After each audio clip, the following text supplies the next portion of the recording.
So Mick, are you now filming? So if we do just under 10 minutes and then if we start it again, if we're carrying on, that would be lovely.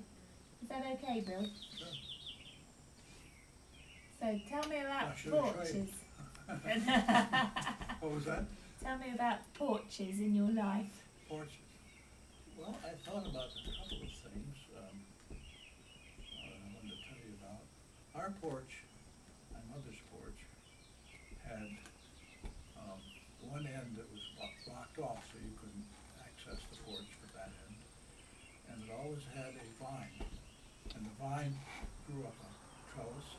And the vine was something called Dutchman's pipe. You know what they are?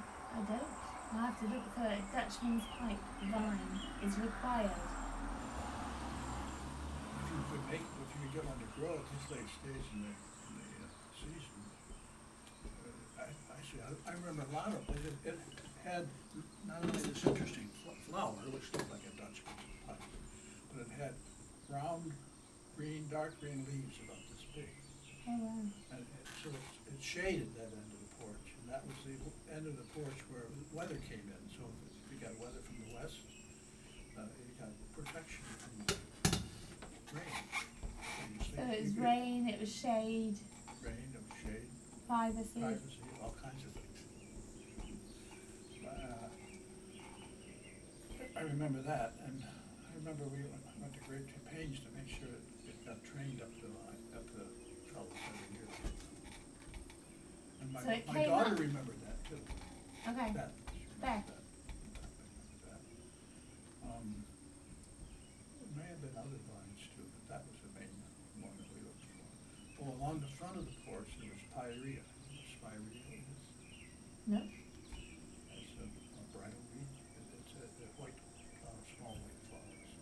Okay. I'll look that up. So definitely flowers around the front of the porch. If we can organise that with Across the front porch, our access was from the other side, which would be from the east steps. Mhm. And it also hooked into a place, pronounced it like post,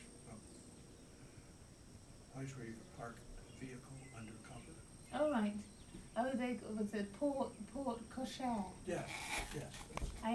The first. If we had one of those, and we could park. When I first started the project on the morning of the 4th of July, I went for a walk around Salem. And on the edge of town, as you come in on Main Street, on the left, if you're coming in from Cambridge direction, there's a big house with a very big porch, and he sells second-hand books. And I stopped and I went up onto the porch, and it was the first porch that I stepped onto for the project.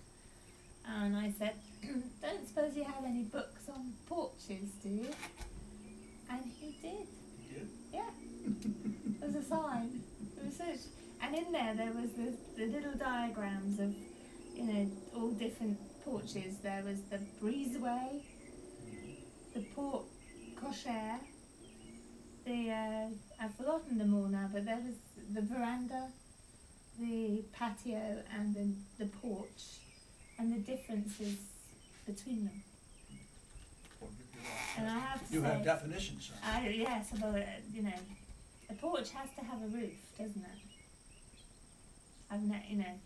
The portico. It's fantastic. But your ceiling isn't blue. Did you ever think of having a blue ceiling? No. Do you remember the colours of your porches in the past? Were they? I don't remember, to be honest with you. If you on the porch coming in from the other side of the house, that wainscoting was once in the porch that they took off. So we saved that wainscoting, and it's got a walnut stain. It's different. Looks dark. That was intentional. I wanted a walnut stained ceiling. Yeah. I didn't think about blue. It's interesting. Well, maybe you just haven't got any haints around anyway to trick them. I love that story.